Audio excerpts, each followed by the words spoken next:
So for the last couple of days I've been playing a lot of Runescape Dragonwilds, and I have to be honest, this game does something to keep me intrigued. It might just be the RuneScape flair that I loved when I was a child, but I'm not sure. RuneScape Dragonwilds has been out for a couple of days now, and after my previous video I've made enough hours to finally be able to make a proper review. So, just to be clear, this game is still in early access and some parts are not available yet. For example, the magic skill tree is still locked and the game needs some fine tuning as well in some parts. RuneScape Dragonwilds is a survival game that takes RuneScape on itself and brings it to the next level.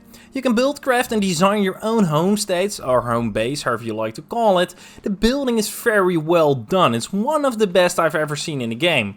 It actually does remind me a lot of Enshrouded. The gameplay, the building mechanics and some part of the combat as well just feels a little copied. But it doesn't take away from it being a really fun and cool game, of course. You have to mine, chop trees and collect all kinds of minerals throughout the world to create tools, armor, weapons and of course your building materials and for your decor as well. This homestead is the place where you create your items, get some rest and cook the meals you take with you on your journey, also brew potions, you'll get it. But this place isn't always safe. You get your regular goblin raids when a group of goblins start attacking your base and you have to wear them off. Though when I became a mage it made things a lot easier than dealing with them in melee combat.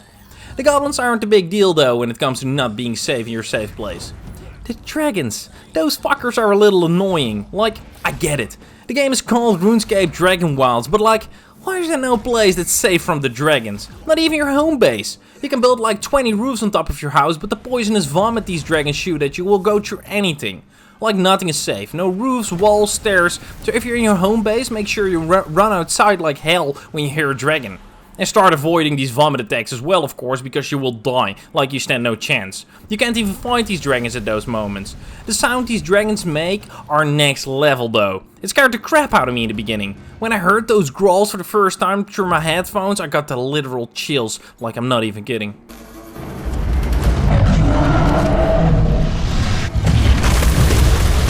So let's talk about how the game unfolds itself, because I think that's pretty satisfying.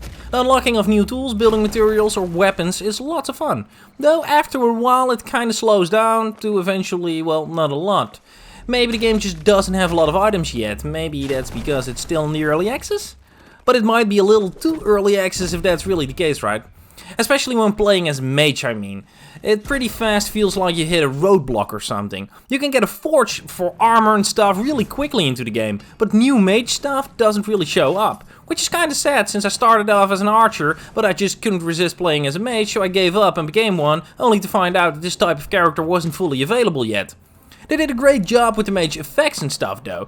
It looks and feels cool and smooth, nothing to complain there, apart from not being able to really level the skill. Same for archery. It aims well and feels okay, nothing special, but it does the job.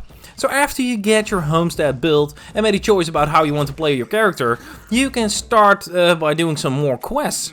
In the beginning you get them from this old Gandalf looking dude that for me lives in my homestead. Well, okay, officially he of course lives just in a decayed house and I started building my homestead in and around his place, so now he's part of my base of course. For these simple missions you are obliged to enter and clear a bunch of dungeons, which all do feel a bit the same. The enemies get stronger the further away you get throughout the map, but the way you fight them stays the same and the way they attack you as well. And the loot you get from these dungeons isn't really anything special throughout the first 15 hours of playing the game. You have to be careful though, when you just go wandering around in the world and get a little too far from your home base, make sure you play some of these teleportation runes, so you can get back easily, because all areas have their own level of enemies, which can get quite difficult when you are lacking skill and level, trust me, I know. I eventually wandered off too far and got killed. Luckily when you die your stuff remains safe in some kind of gravestone you leave behind when you die, but you do have to go back and get your stuff. And it doesn't matter if you die again, all of these gravestones remain in their place of course, and you can always collect your stuff again.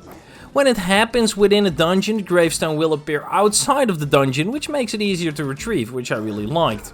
Though when being far away from your home base, the best tip I can possibly give you is to eventually start placing these teleportation runes to make your life a whole lot more easy. This way you can travel throughout the map without too much effort. You got no roach in this game, okay, you know, so you gotta do a lot by foot. better start teleportating, right? Okay, let's talk about survival. So for the survival mechanics in this game, you get a food, health and energy / power bar. You need to eat, drink and sleep to maintain a strong character. In my opinion, they kinda overdid it with these things. Like, my character needs a lot of food and water to keep going. When I start walking, I just see the meters deplete as if it's the gas meter of a Dodge Hellcat I'm looking at when driving 200 miles an hour. It is really annoying. They'll probably tune this down though, since they're constantly updating and patching the game. At least I hope. So, I do not want to be too hard on these things. I just want to make sure everyone knows what they'll be buying when they're jumping into this early access. So that's why I'm telling you. I do believe that this game will eventually be very awesome, but to be completely honest, it is kinda a little far from being done yet. So let that be clear.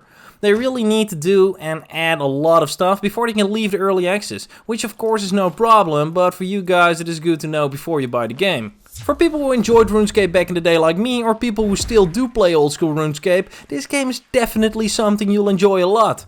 Like, I've been really enjoying this game. Apart from my own stupid mistakes of dying far from home and having to walk 20 minutes to get my stuff and then die again.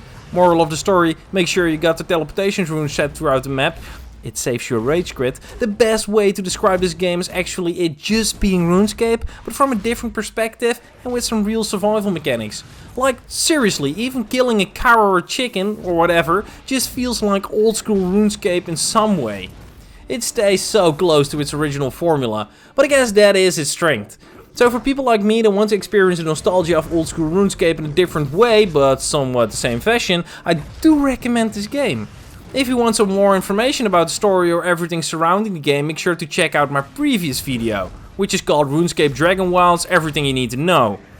I hope I helped you out with this video. Thanks for watching. Don't forget to like and subscribe, only when you enjoyed the content of course, and I'll see you next time.